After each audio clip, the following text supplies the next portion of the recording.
ಇರುವುದರಿಂದ ಪ್ರವಾಸಿಗರು ಅರಮನೆಯ ಆವರಣದಲ್ಲಿ ಸಾರ್ವಜನಿಕ ರಜೆಗಳನ್ನು ಹೊರತುಪಡಿಸಿ ಸೋಮವಾರದಿಂದ ಕನ್ನಡ ಅವತರಣಿಕೆಯನ್ನ ಹಾಗೂ ಗುರುವಾರದಿಂದ ಶನಿವಾರದವರೆಗೆ ಪ್ರತಿದಿನ ರಾತ್ರಿ 7 ರಿಂದ 8 ಗಂಟೆ ತನಕ.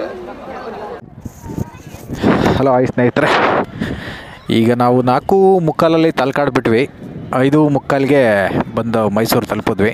ಈಗ ನಾವು ಇರೋದು ಮೈಸೂರು ಅರಮನೆ ಮುಂಭಾಗ ಇದ್ದೀವಿ. ಇವತ್ತು ಸಂಡೇ ಆಗಿರೋದ್ರಿಂದ ಇಲ್ಲಿನ ಲೈಟಿನ ಒಂದು ಅಲಂಕಾರ, ಅರಮನೆ ಅಲಂಕಾರ ನೋಡಲಿಕ್ಕೆ ಅಂತಂದೇಳಿ ಬಂದಿರೋದು. ಸೊ ಅದನ್ನು ಕೂಡ ನಾನು ಈ ವಿಡಿಯೋದಲ್ಲಿ ತೋರಿಸ್ತಾ ಹೋಗ್ತೀನಿ. ಸೊ ನೋಡಿ ಸ್ನೇಹಿತರೆ, ಯಾವ ರೀತಿ ಇಷ್ಟು ಜನಸಂಖ್ಯೆ ಇದೆ, ಮತ್ತು ಟೂರಿಸ್ಟ್ ಆಗಿರ್ಬೋದು, ಮತ್ತು ಇಲ್ಲಿ ಅರಮನೆಗೆ ಅಲಂಕಾರಗೊಳಿಸೋದಾಗಿರ್ಬೋದು, ಪ್ರತಿಯೊಂದೆಲ್ಲನೂ ಕೂಡ ಇನ್ನೂ ಕೆಲಸ ನಡೀತಾ ಇದೆ. ನೋಡ್ತಾ ಇರ್ಬೋದು, ನಮ್ಮ ಅರಮನೆ ಕಳೆ ಯಾವತ್ತೂ ಕುಂದೋದಿಲ್ಲ ಅನ್ನೋದಕ್ಕೆ ನೀವು ನೋಡ್ತಾ ಇರೋದೇ ಸಾಕ್ಷಿ. ಅದ್ಭುತ. ಆಹಾ, ಇಲ್ಲೆಲ್ಲ ಪೇಂಟಿಂಗ್ ನಡೀತಾ ಇದೆ ನೋಡಿ ಸ್ನೇಹಿತರೆ.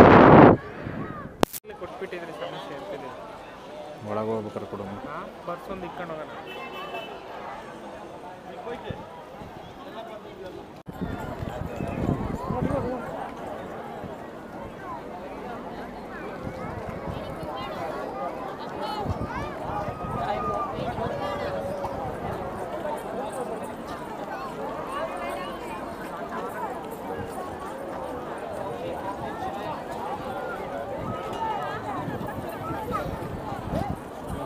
ಮುಂಭಾಗ ಇಲ್ಲಿ ಮಾಡಿರ್ತಕ್ಕಂಥ ಒಂದು ಗಾರ್ಡನ್ ನೋಡ್ತಾ ಇರ್ಬೋದು.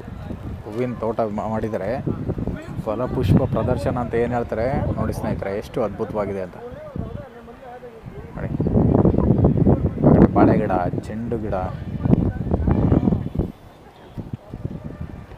ನಮ್ಮೂರ ಕಡೆ ಇಡೋರು 10 ಗಂಟೆ ಗಿಡ, 9 ಗಂಟೆ ಗಿಡ, 12 ಗಂಟೆ ಗಿಡ ಅಂತ ಅವೆಲ್ಲ ಹಾಕ್ಬಿಟ್ಟಿದ್ದಾರೆ ಇಲ್ಲಿ.